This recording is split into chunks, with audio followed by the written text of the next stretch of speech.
हल्द्वानी में क्या हुआ? क्यों भड़क गई हिंसा? कैसे धधका हल्द्वानी? 24 घंटों में क्या क्या हुआ? 8 फरवरी 2024 दोपहर 3 बजे तक हल्द्वानी शांत जीवन जी रहा था, लेकिन अब उत्तराखंड का हल्द्वानी हिंसा की आग में जल उठा है।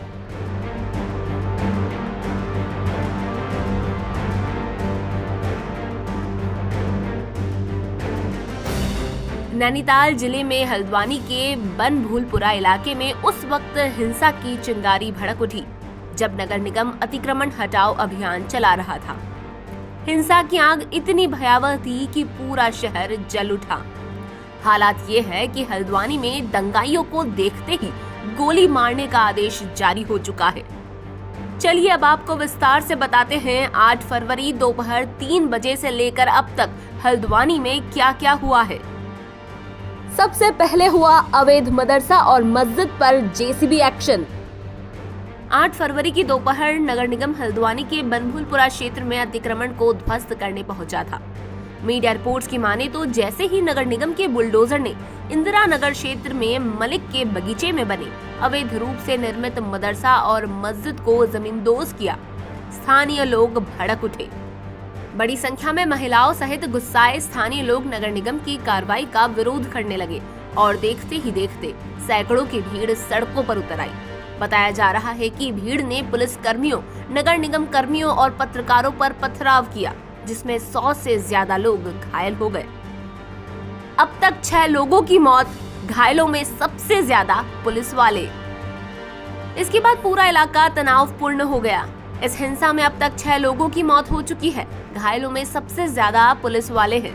हल्द्वानी में बिगड़ते हालात को देखते हुए सरकार ने दंगाइयों को देखते ही गोली मारने का आदेश दे दिया है। हल्द्वानी की सभी दुकानें बंद कर दी गई हैं। पूरे शहर में कर्फ्यू है और कक्षा 1 से लेकर 12 तक की सभी स्कूल भी बंद कर दिए गए हैं।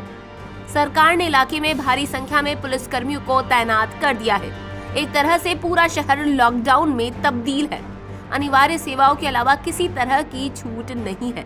फिलहाल स्थिति सामान्य है। अब सवाल उठता है कि जिस मदरसे और मस्जिद को नगर निगम ने जेसीबी मशीन से ध्वस्त किया, वो वैध थी या अवैध? आखिर इस बुलडोजर एक्शन से पहले हाई कोर्ट ने क्या कहा था? प्रशासन ने सील कर रखा था मस्जिद, मदरसा मस्जिद अवैध थी। दरअसल जिस मस्जिद पर बुलडोजर चला वो न केवल अवैध थी, बल्कि उसे प्रशासन ने पहले ही सील कर रखा था।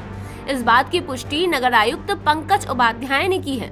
उनकी माने तो ध्वस्त किया गया मदरसा और मस्जिद पूरी तरह से अवैध थी। नगर आयुक्त के मुताबिक इस मस्जिद और मदरसे के पास स्थित 3 एकड़ जमीन पर नगर निगम ने पूर्व में कब्जा ले लिया था और मदरसे और नमाज स्थल यानी कि मस्जिद को सील कर दिया था। अतिक्रमण हटाओ अभियान के तहत उसे गुरुवार को ध्वस्त किया गया। हल्द्वानी के बनभूलपुरा स्थित इस मस्जिद पर बुलडोजर एक्शन से पहले हाई कोर्ट का दरवाजा भी खटखटाया गया था। उत्तराखंड हाई कोर्ट में गुरुवार को बनभूलपुरा में मस्जिद और मदरसे को ढहाए जाने से रोकने की मांग वाली जनहित याचिका पर सुनवाई हुई थी। मलिक कॉलोनी निवासी साफिया मलिक और कई लोगों ने ये याचिका दायर की थी। दायर याचिका में याचिकाकर्ताओं ने हल्द्वानी नगर निगम द्वारा दिए गए नोटिस को चुनौती दी थी, मगर मामले की सुनवाई के दौरान न्यायमूर्ति पंकज पुरोहित की अवकाशकालीन पीठ द्वारा कोई राहत नहीं दी गई। जब हाई कोर्ट ने मस्जिद पक्ष को कोई राहत नहीं दी, इसके बाद मस्जिद मदरसे पर नगर निगम की ओर से विध्वंस की कार्रवाई शुरू हुई। हालांकि इसी याचिका पर अब अगली सुनवाई 14 फरवरी को होगी।